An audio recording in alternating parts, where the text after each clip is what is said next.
Hey guys! Alright, so for this week, we only have 2 lessons, but then you guys are going to have a quiz. And so this quiz is going to be on Canvas. It'll be a multiple choice or fill in the blank or essay question sort of quiz that's right there on Canvas that you'll submit to Canvas. So it's all right on Canvas where you're going to do it, so there won't be any pictures you need to send to me. But you will take that quiz. Don't freak out when you take and do it. It gives you a 0 right off the bat until I go through and grade it. I'll grade it. Don't worry. Have patience. I'll get it done. Don't freak out that it gave you a 0 and freak out on me, okay? I promise I will get it graded, and I try to do those as quickly as possible so you don't freak out. So like I said, you'll only have 2 lessons this week and then the quiz to worry about, so a lot less work for you guys. So we'll be finishing up this chapter 8 quiz is what you'll be doing. So we're going to look at lesson 13 in this video, and then you also will have lesson 14. Make sure you guys are doing your video submissions. For the most part, you guys are doing awesome, and make sure you get everything submitted. A few of you have not gotten everything submitted, so make sure you get that done, okay? Don't want to get behind with these.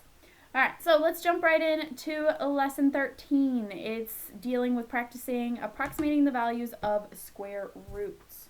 So what we want to do on this first section is we are going to decide if each statement is true or false.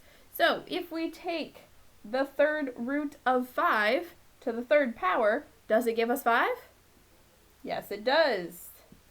When we take the root number to the power of that same number, that all cancels out to give us just what's underneath. So the third root of 27 to the third power, does that give us 3? Nope, it does not. It should give us 27, not 3. All right, what about this next one? We have 7 equals the third root of 7 to the third power. Is that one true?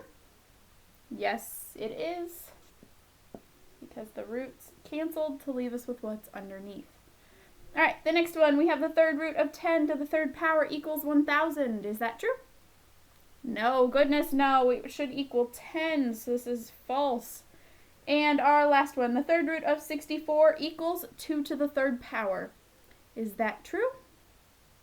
Nope. If it were the square root, it would be true, but in this case, it's the cubed root, so it's false. So, recognizing when we have the cubed root and being able to take and determine what that is. So in each of these cases, none of these were perfect cubes. Instead, we were taking and looking at the fact that if you take a cubed root to that power, so to the power of 3, it's going to cancel out the root with the exponent and leave you with just what's underneath. Okay? All right, so for the next part of what we're looking at, we're going to decide what 2 whole numbers does each cubed root lie between. So we have the cube root of 5. So between what 2 numbers do we think that's going to lie between? 1 and 2. You got it. So 1 and 2. 1 to the third power is 1. 2 to the third power is 8. 5 is right there in between that. All right. The next one, we have the cubed root of 23. So we know 2 to the third power is 8. What's 3 to the third power? So 3 times 3 is 9. 9 times 3 is 27. So is 23 in between 8 and 27? Yes, it is. This is 2 and 3. So 2 to the third equals 8. 3 to the third equals 27. All right, what about 81? So this is a lot larger than 27. So what's 4 to the third power? So 4 times 4 is 16. 16 times 4 is 64. Excellent. And what about 5? Since that's a low end, so let's look at 5. 5 times 5 is 25. And 25 times 5 is 125. Does 81 lie in between 64 and 125? Yes, it does. So 4 and 5. Reason being, 4 to the third is 64. And 5 to the third is 125. Oops, you guys can't see that. All right, and our last one. the third root of 999. So we know 5 to the third is 125. Well, let's think about 10. What's 10 to the third power? So 10 times 10 is 100, times another 10 gives us 1,000. So 1,000 is more than this, just barely. So we know it should be between 9 and 10, since 10 to the third equals 1,000. And it's just less than that. Alrighty? Excellent. So you guys were pretty good with the square roots and finding the middle number in between, so I don't have too much worries with cubed roots. Now, remember, when you're doing a cubed root or taking something to the power of 3, you're not just multiplying that number by 3. You're taking, so in the case of 5, you're taking 5 times 5 times 5. You're not taking 5 times 3. 15 and 125 are two very different amounts, so make sure you're doing your exponents properly. Alright, and the last part of our lesson for today. The numbers x, y, and z are positive, and x to the third power is 5, y to the third power is 27, and z to the third power is 700. What we want to take and do is plot x, y, and z on the number line. So, looking at the first one, we know what z to the third is. It's 5. What we need to figure out is what just z is. So we'll take the third root of both sides. So z is going to equal the third root of 5. Now, where should the third root of 5 go?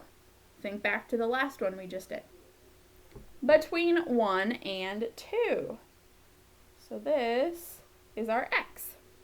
Now, what about y to the third power equals 27? Take the third root, take the third root. Is 27 a perfect cube? Yes, it is.